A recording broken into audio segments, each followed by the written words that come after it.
Huh, who would have thought a center console removal and replacement would brick your car? Not me. But here we are. So an extremely popular question that I get is, can I upgrade my center console? So for those of you that are unaware, in the Model Y, I currently have it right there. In that, we actually have the older style center console. Same with the Model 3 we have. Well, in China, they have started delivering Model Ys with the new 2021 US Model 3 center console. So it got me thinking, could we replace this center console with the new gen center console? We have a lot of going on in the garage right now, so excuse the mess. That's kind of a nightmare. And I can't show you what's behind the curtain just because that's how it goes. But anyway, I got two massive boxes right here. Boom, boxes. And in there are actually the new center console. Now, ever since I saw this new center console hit, I've been trying to order one. And it was not easy to get, mind you. And it also is very expensive. Each center console is $835 plus taxes. But today we are going to remove the center console from the Model Y and see if we can put in the new one. But this is basically how this one looks. The other one does not have this door, which I don't know how I feel about that. We'll figure that out. It does not have this door either. It has like the slide door. So I'm very interested to see how everything works. Now I do have the service manual for the 2020 Model 3, and that tells me how to remove this kind of center console. I do not have the service manual for the 2021 Model 3s, which technically anyone at least can get that I know of. It's like $100 for 24-hour access, or they have different tiers on Tesla's website. I'll link it down below if you want to check it out. But worst case, I might end up having to do that. But it looks like there's only like 2 bolts on either side, 2 in the rear, and 2 under the phone, and then this whole thing just comes right out. Now, there are some things we need to think about. It does actually state in the manual that you need to disconnect the 12-volt power. Reason being, there's some electrical in here. We have our 12-volt, we have the phones, and there's also one other thing that I don't know how it's going to work out. But it does say you actually need to have a Tesla computer hook up to your car to be able to program the new card reader.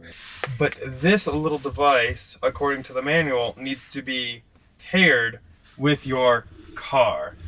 I've never been a fan of things like that. I feel like it should just kind of connect and work and just make sure that the card is actually the correct card. I don't know why it has to be paired. I guess we'll see. Maybe they fix things and it no longer has to be. I feel like it should just be kind of plug and play though, and just recognize the cards that have been paired with the car. I mean, this is just the card reader, not the actual like authenticator device or anything. All that's in like the computer. So I mean, I guess we're gonna have to see how that works. Worst case, it might not work right here in the center console, and I might end up having to take the car into Tesla and have them pair that with this. I think that's like the worst situation that could potentially happen. I say that now, but watch, something's going to break or go crazy wrong. But hopefully the mounting points are the same. I can't imagine Tesla would change that. That makes 0 sense. Again, though, wouldn't surprise me. Now that I say that out loud, I guess we'll find out soon.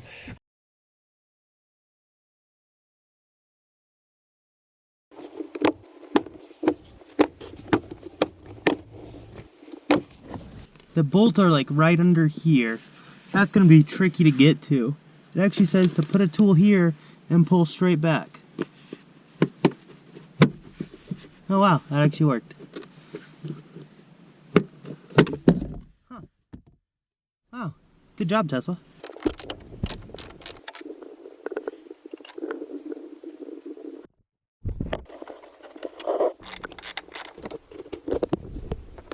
So now the power's disconnected. There's 2 things we need to undo. This guy right here. So that was just on the back side, and you can see this is just a micro USB cable. This is what's gonna give us our power and everything. So we'll just tuck that down there. Then the next thing is gonna be that blue cable right there. So for this, you just push this tab down and pull it to the left, and that is out. Lift this back side up, pull the whole thing back. We made sure to close the doors to make sure we don't hit the screen. And then once that is free and clear, will kind of lift the front and go out that door. Okay.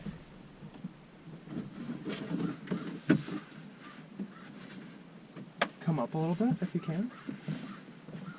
Are we on something? It's attached to this cable. Right? There you go.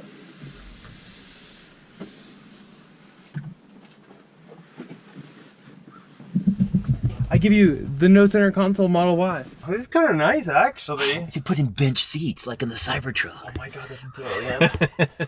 It says Bosch, so it's probably it says, it's for the seatbelt or whatever. It says restraint control module. Oh, cool, okay. So that's where the seatbelt stuff plugs in. But here's that cord that we were just talking about that we unplugged. Here's the air vents for the back. The bottom of the center console has a thing that plugs in and just kind of goes along here. And look, and here's the air vents for the under your feet, or under the seats. It routes it underneath there. Just watch out and make sure we're not hitting anything. Got it, David. Okay. Under the screen. You gotta go forward. Hang on.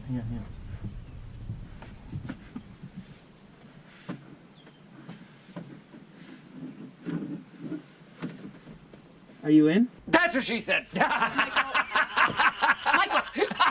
Michael, please. Please. Mwah! Yep. Holy shit, fits! Perfectly too. The nut bolts are lined up nicely. Okay, well the install went flawlessly.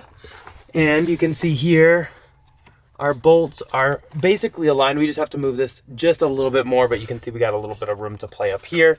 And so everything should align just great. We'll hook up our micro USB right here.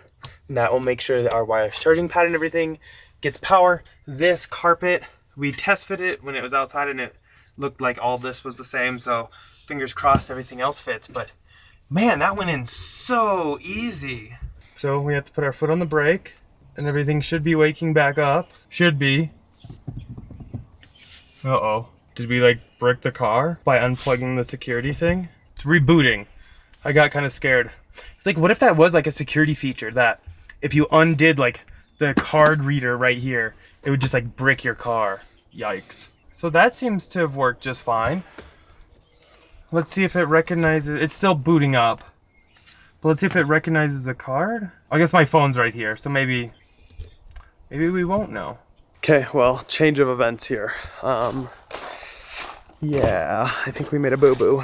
So normally when you come into your car, it shows that, which is what I'd expect.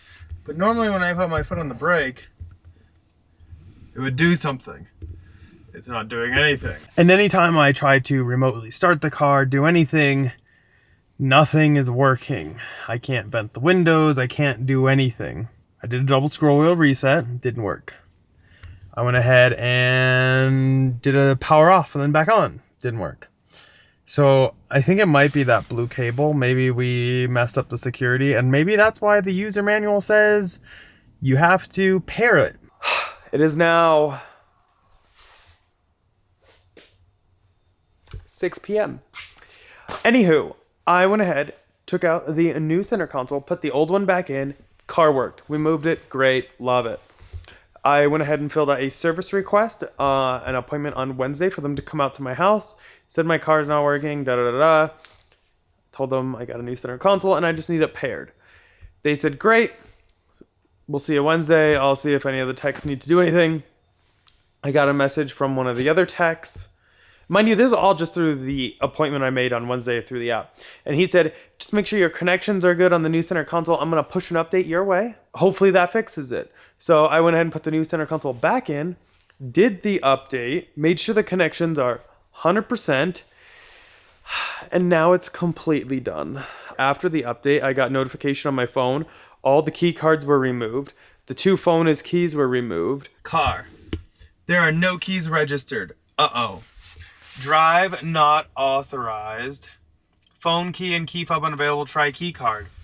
But no key card is there. So how do you propose I do that? Now, when I have the key card that was on it previously and do this, I take this, put it here. It says tap existing key card to approve pairing. That is my existing key card that I got with the car. So, what am I supposed to do? And if I would have actually read my messages and seen the message from the gentleman at the service center who's still working, which by all means, it's 6 p.m. on a Saturday. Go home. But I do appreciate you. He sent me another update saying, hey, getting ready to leave for the day, but go ahead and I went ahead and sent another update, and you can try putting your old one back in and see if that works. But I updated it anyway. Disappointed in myself. But here we lie. I bricked my car. Okay, I'll see you guys like in a few days when Tesla comes by. So it's a new day. We're gonna make this a two-parter. The Model Y still bricked. Can't do anything with it. It's kind of fun. Tesla has been chatting with me through the app, which actually is very nice. I'm a big fan of that, and has said that they will try to make it out tomorrow, which is going to be Monday. Otherwise, it'll stick with my appointment on Wednesday. Again, though, I mean, there's something I caused, so if it's till Wednesday, it's really no skin off my back.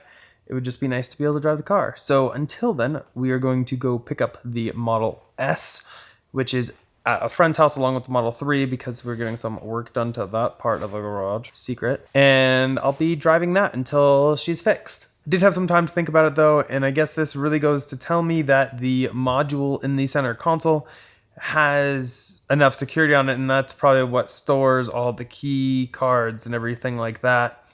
Now, I really appreciate Tesla helping, trying to push the update and trying to see if that would fix it and everything. Unfortunately, it didn't. But that's where everything must be stored, is on that center console module that then talks with the MCU. I figured it would just be a card reader in the center console, but it would probably still store everything on the MCU, but it doesn't appear as such. Now, when we can get it unbricked, then maybe I can find a little bit more info. I will definitely fill you guys in. So yeah, I guess the moral of the story is be careful because you can brick your car. Maybe listen to the instructions, but yeah, comment down below. Have you ever changed out your center console? I can't imagine that many people have, but have you run into this kind of issue? And we can talk about it down there. As always though, huge thanks to our channel sponsor, Abstract Ocean. If you are looking to accessorize your Model S, X3, or Y, much like this brick over here, go ahead and check them out. I'll link it down below, and using code Tesla Inventory will get you 15% off of your first purchase. Our two must-haves are definitely going to be a center console wrap, whether you have the Gen 1 piano gloss black center console, or there's a Gen 2 center console, because both of them will help protect that console and really kind of create your car your own, as well as a matte screen protector. Really helps cut down any glare from the sun, as well as any fingerprints, thanks to its oleophobic surface. As always though, thumbs up if you enjoyed it. Go ahead and click here to subscribe here for some other ones. And hopefully we have an update for you very soon. Bye.